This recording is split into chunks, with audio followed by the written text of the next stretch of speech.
Grabe, nag-frost kasi yung windshield natin. So, hindi masyadong makita.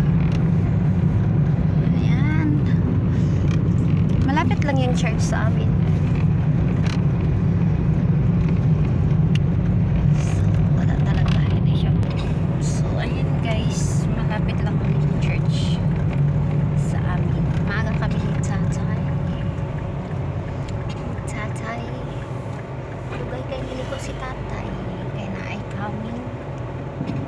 Nga tiguang. Nga tiguang po niya akong driver. Una siya. So, ayan na yung church. Style niya parang bahay lang.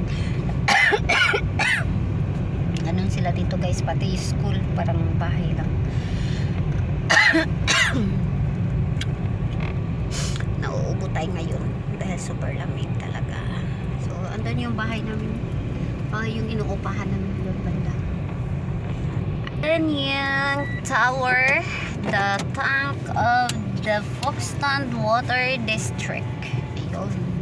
Andun naman sa likod niyan ang pinagtatrabahuan namin ni tatay sa Turks.